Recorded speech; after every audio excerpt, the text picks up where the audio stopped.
The Tom Woods Show, episode 1580. Prepare to set fire to the index card of allowable opinion. Your daily dose of liberty education starts here. The Tom Woods Show. Folks, creating an online course can be an excellent way of establishing yourself as an authority. It's also a great first product, and if you know what you're doing, it can generate you some real smackers. But how do you do it? Well, I have a teensy-weensy bit of experience with online courses, and I've put together some material that takes you through step-by-step exactly what to do and then how to market that course so people find out about it and buy it. Get these free resources at tomwoods.com/makecourses. Hey everybody, Tom Woods here. I'm doing something today that I haven't done since episode 657. That's May 9th, 2016, so rather a long time. And that was called An Episode About Episodes. And there, I don't know if you caught the subtle reference, but I was sort of thinking of Kramer's coffee table book about coffee tables from Seinfeld. An episode about episodes. I was reviewing 656 previous episodes of the Tom Woods Show for folks, many of whom had not listened to all 656. Well, of course, this problem has now grown even more acute because now we have 1,579 other episodes besides the current one. 657 is when I reviewed what I thought were standout episodes that people should listen to, even if, they are a little bit old and you feel like the time has passed them by. They're worth revisiting. So when you produce so many episodes like this, you got a lot of real goodies that sort of get forgotten about. And so I want to pull some of those back out and draw out what's valuable in them and what we learned in them. And I'll say, I'm not saying these are the best episodes. I don't know how I would judge that. I'm just saying that they're memorable. The topics discussed are important. They may not be the best episodes, but they're ones that stand out to me and that I'm afraid would be forgotten. I don't think I've included in my list any of my solo episodes, but I do think I did a bunch of pretty good ones of those, if I may say so. Now, one problem that some people encounter when you're listening to the Tom Woods Show on what used to be iTunes, now Apple Podcasts, you sometimes will notice that only the most recent 301 episodes are available there. And then as a new episode comes out, the 301st episode drops, and they only have the most recent 301. And people ask me why that is. Is it some laziness on my part? No, that's their policy. For some reason, they only have the most recent 301 episodes of a particular podcast. So if you want the rest of them, you can find them at tomspodcast.com. That's where I've got the entire list of them, and you can listen to them that way.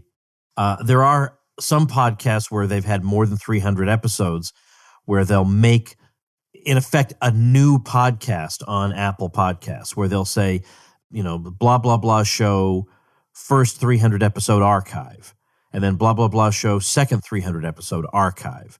And then they can be accessible that way. I've considered doing that. I'm thinking about it. I don't know if people would use that feature or not. Doesn't matter. Anyway, why am I getting so, who cares, right? It doesn't matter. If you really want to listen to the episodes, I have a YouTube channel also where most of the files there now are just audio episodes of the Tom Woods Show. That's mostly what those are. Anyway, let's jump in here. We're going to have some fun. I'm going to link to all these episodes at tomwoods.com/1580 so you can enjoy listening to them. All right, now let's start with the one that you absolutely have to listen to if you never did. It's episode 729, and you know how I arrange these. You can access these episodes with tomwoods.com/episode number. So tomwoods.com/729 will take you right there. This is an episode in which I took on some telephone scammers. I remember I was out and about. We had just moved to Florida a couple months earlier, and I was driving around, and I noticed on my voicemail that I'd gotten this call saying that a lawsuit had been filed against me because of unpaid taxes, and the IRS had filed a lawsuit against me. Well, I know that's not how the IRS works, and they don't leave you a message like that on the phone. They mail you. So obviously this was a scam. But I thought, what the heck? I'm going to call these SOBs back and see what happens. So I did that. And it was kind of interesting to interact with them. And I hung up and I thought, somebody really needs to record a conversation with them and get it out there. And then I realized, wait a minute, I have a podcast, I have a microphone and a Skype connection. So I drove home and I called the number again and I just recorded it for the podcast. And it was fun because I needed to know what the scam was. How were they going to get the money from me? And what I found out was they expected me to pay my federal income taxes in the form of Target gift cards. Now, who is falling for this? I have no idea. I mean, what kind of backward boomer you'd have to be to think that that's how the federal government's going to collect tax. I mean, I get that the federal government is backward and everything, but this is idiotic. I mean, what? Target gift cards? You kidding me? So anyway, you're going to enjoy that episode. My interaction with them. That was just fun, and it makes me sad. There are people who did not hear that episode. They joined the Tom Woods Show too late to hear that episode. So that's choice number one for my episode about episodes. Next one is a solo episode, 897. And I'll just say about this one that if you like libertarian gossip and struggles between one faction and another, then you're going to like the stories that I tell in this episode and some of the stuff I haven't ever told before, but that I just finally thought needed to be brought to light. I do that. If you hate that stuff, don't listen to that episode. But I don't really believe you, to be honest. In your heart of hearts, you do like it. It's a guilty pleasure, and you just don't have the guts to be honest with yourself or anybody else by just coming right out and admitting it. Well, that's your personal problem. I'm going to leave that with you.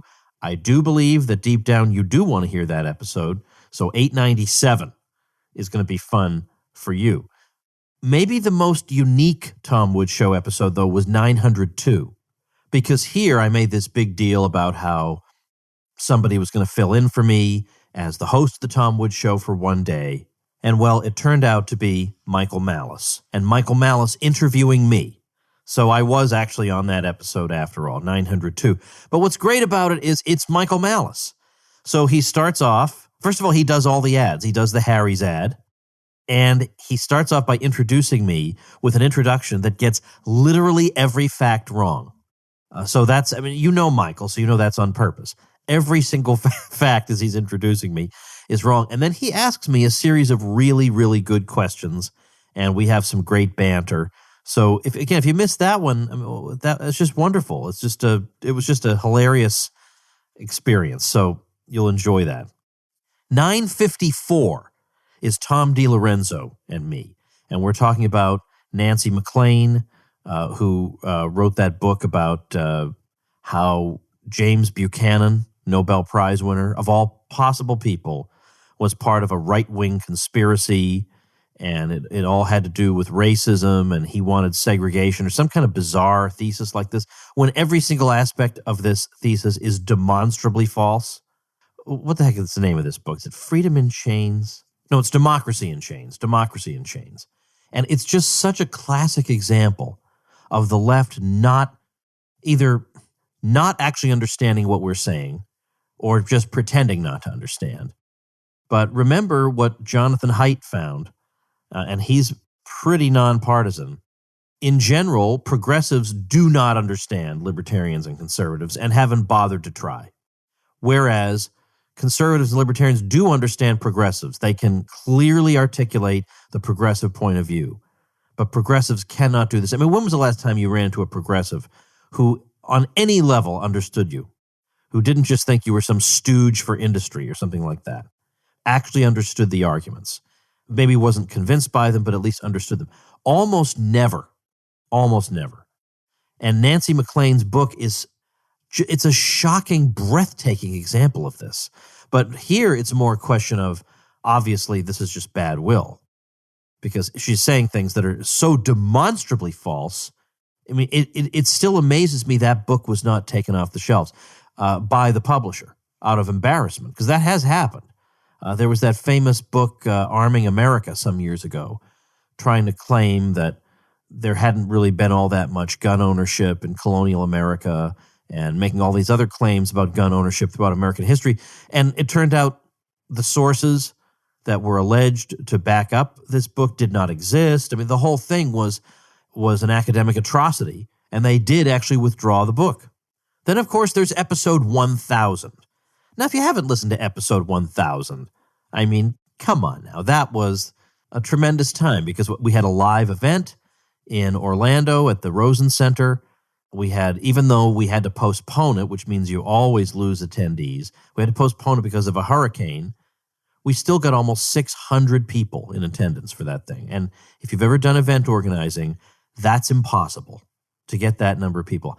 I'll never forget an event I did in Texas where I spoke. And the organizer, who had never organized an event before, but, God bless him, he loved this material, and he was sure a whole bunch of people would be interested in coming to this particular conference. It was not in a major city, which is always a problem. And there's a bunch of us speaking, but I knew that the way it was being marketed and how out of the way it was not going to be very successful. And he said, oh, no, 1,000 people are going to be there. I said, you'll get 150. No, 1,000 people, because believe me, I've heard this many times from event organizers with no experience. 500 people or 1,000 people are going to be there. Well, guess what? The day of the event came, 150 people were there. The old man knows what he's talking about. So 600 is a big deal. And you'll enjoy it because, there's some academic-y stuff in it, but there's also some fun stuff, like my dad joke competition with Eric July, the roast of me by the guests, including Dave Smith. Dave was not as well known then as he is today. Now he's just a powerhouse. He was not as well known, but people who did know him were very happy to have him there, and everybody loved his roast of me and of the other people on the panel. He was great. Dave was absolutely great, and he was an unannounced special guest. Nobody knew Dave was coming. We snuck him in, and we just announced him at the time of the roast. So at the 2000th episode, who knows who an unannounced special guest may wind up being, but I still need ideas for the 2000th episode. I am planning to do another major event, probably do it at the Rosen Center. I'll probably do it a little earlier in the year, outside of hurricane season. I've learned my lesson. And then just hold on to the episode until it's time to broadcast episode 2000, and I'll insert it right there. But if you have any suggestions for me, actually, I don't even know where to tell you to. You can submit them, but I can't get back to you, is basically what I'm saying. I appreciate your submission, but I can't get back to you. I would love to hear what you think over at the contact page at tomwoods.com. Because I don't want to do the same thing again. I can't do another roast, can't do another dad joke competition. So I need something fresh and fun and interesting that we can do for episode 2000. All right, I got to go faster than this because I got so many of these I want to do. My episodes with Dave Smith have always been great. So I recently did a Dave Smith week, but that's pretty recent, so I won't cover those. But episode 1006, Saying Bad Words is Worse Than Warmongering, which seems to be the opinion of some libertarians, that's for darn sure. Saying bad words is worse than warmongering. So somebody who says a bad word, and I don't even say bad words, I don't even know what they're talking about. It doesn't even apply to me. But somebody they perceive to be insensitive is worse than a warmonger. Because the things they say about Dave or about me are much worse than things they would have said about John McCain. Isn't that strange? Isn't that strange? Like John McCain, yeah, he has his problems. But Woods and Smith, they're the really bad ones. But I'm not responsible for anybody's death. There's that small detail separating us.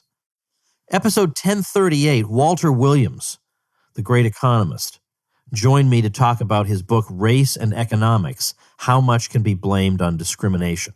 And I recently saw a left libertarian saying that the reason that the net worth of blacks versus whites or incomes or whatever is so different is because of white supremacy. I mean, he even, in all seriousness, used the term white supremacy.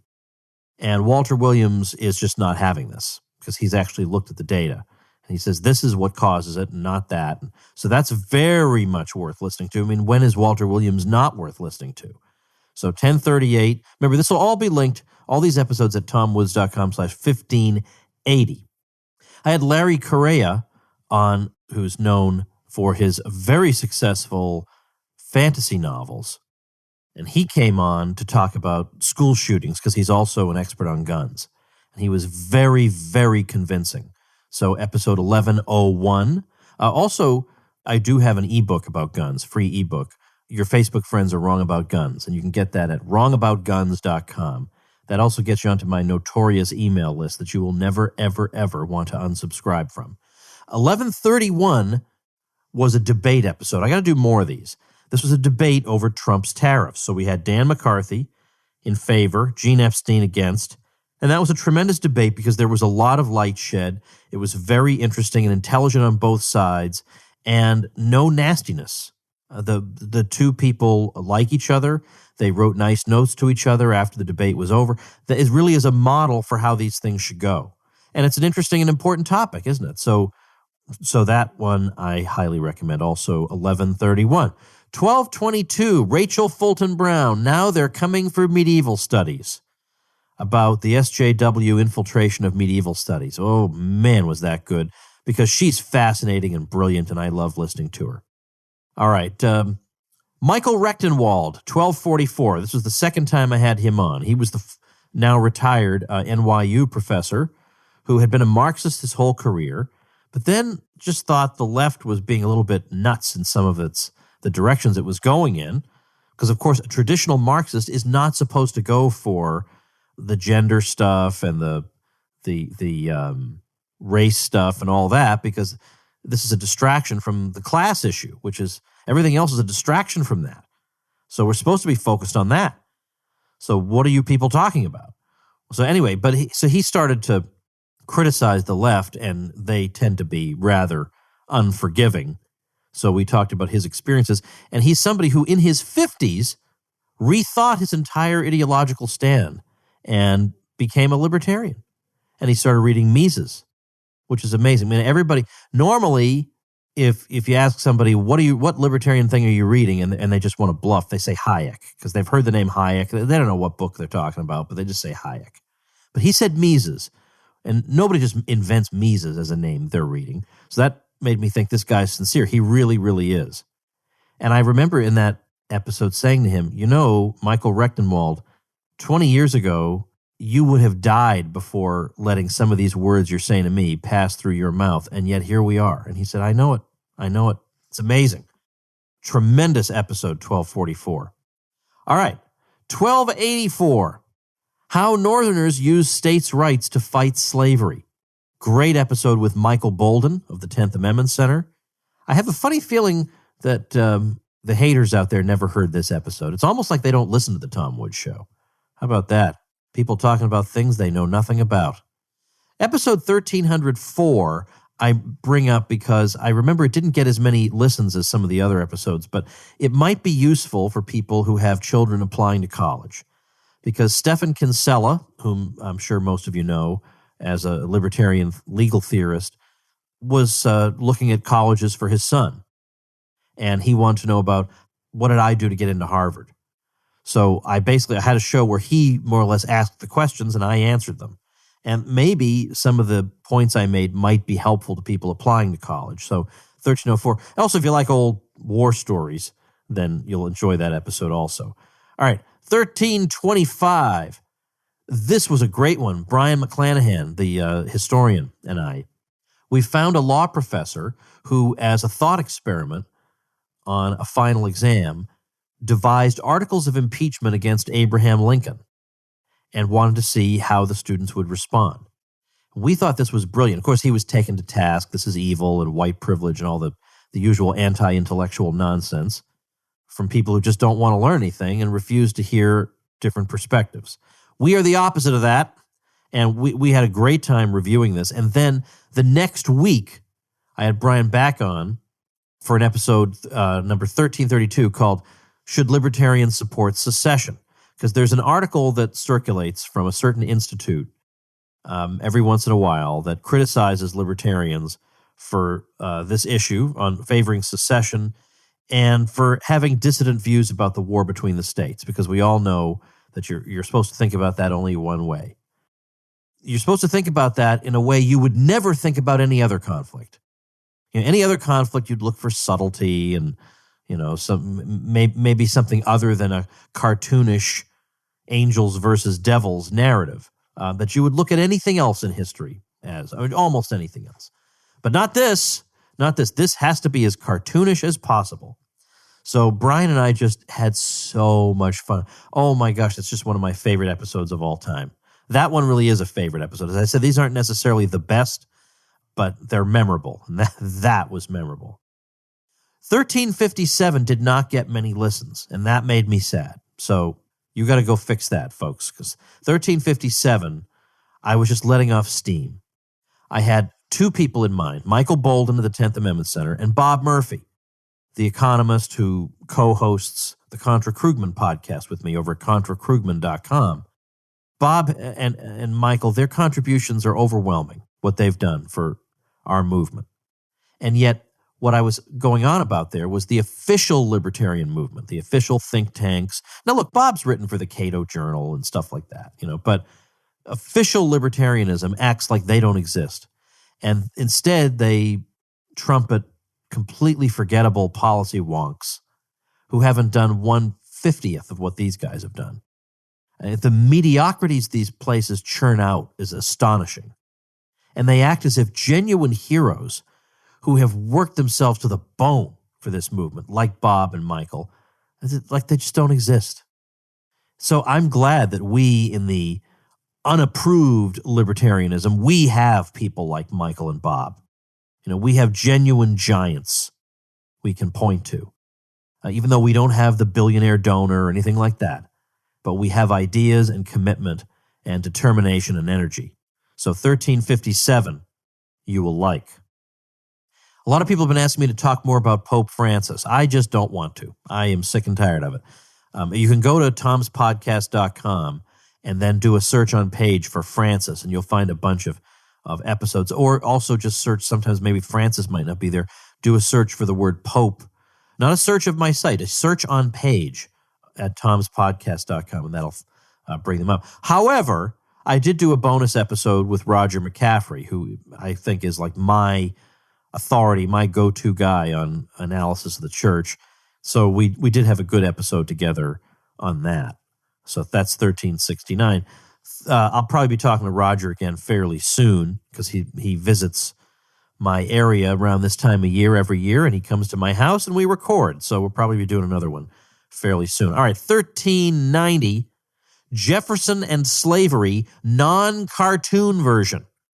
Because the cartoon version, particularly among some libertarians who really don't know anything, they just say, oh, Jefferson was a hypocrite and he held slaves. And that's the end of the discussion. Turns out there's more to the story than that. And Kevin Gutzman is an actual biographer of Jefferson, which is the difference. He's not some libertarian think tank drone who read 2 articles on the subject. So very much worth listening to if you like American history. And no doubt you do. 1427 by Karen Strawn. Oh my goodness. Are men the oppressors and women the oppressed? Oh wow, does she demolish? Because I just said, look, come on, you're a feminist, admit it. I mean, you want equality for women. And she said that is absolutely not even remotely what feminism is. If that's what you think feminism is, or that's what you want to favor, then let's come up with another word like, an equality person or something, whatever. But that is not what feminism is. It is anything but that. So she went and defended that thesis very energetically. So I think you'll like that one. 1471. Now, come on. You got to listen to this one. David Ramsey Steele, who was just on the other day, and Michael Edelstein were on to talk about the subject, how to conquer self-destructive behavior. And in particular, we were talking about their book, primarily Michael's book, 3-Minute Therapy, which I like very much, which helps to get you out of paths where you're thinking about yourself in destructive ways, and you're sabotaging yourself, and how to get out of that. That's worth listening to. It's off the beaten path for the Tom Woods Show, which means it didn't get as many downloads as other episodes, but it's a great episode, and it's going to help you. Then finally, I've told you, Dave Smith, anything we do is always fun. We talked about the new Dave Chappelle special from last year, and a great conversation ensued, episode 1485. So you'll enjoy that one. As I say, there's so many good ones. You go to tomspodcast.com, you start scrolling, you're not going to ever want to leave. You're just going to listen to Tom Woods Show episodes all day. I look over this list of episodes, and it's It's an amazing abundance of goodness. So those are my picks, though, for ones that if you missed, you certainly want to go back and listen to, just for one special reason or another. So those are all going to be linked at tomwoods.com/1580. Now, if all goes well, tomorrow I'm going to have Phil Magnus back on the show, and we're going to talk in more detail about the 1619 project of the New York Times involving slavery and race, and whether the points they make are good ones, well-founded, based in modern research, and so on. So it's going to be well worth listening to. So there's that. And remember, folks, all you homeschoolers, if you're thinking, yeah, I know it's January of 2020, but geez, what we're doing just ain't working. We got to change to something better and easier. Then the self-taught Ron Paul curriculum is for you. And if you want to subscribe to that, it makes no sense not to subscribe through my link, because at my link, you get a free subscription to Liberty Classroom, you get a free course from me just for you, and you get a signed, personalized copy of the Politically Incorrect Guide to American History. Nobody else can give you those bonuses. That's impossible. So join it through me. And to join it through me, you go to ronpaulhomeschool.com. All right, see you tomorrow, everybody. Become a smarter libertarian in just 30 minutes a day. Visit tomwoods.com to subscribe to the show for free, and we'll see you next time. Like the sound of The Tom Woods Show? My audio production is provided by Podsworth Media. Check them out at podsworth.com.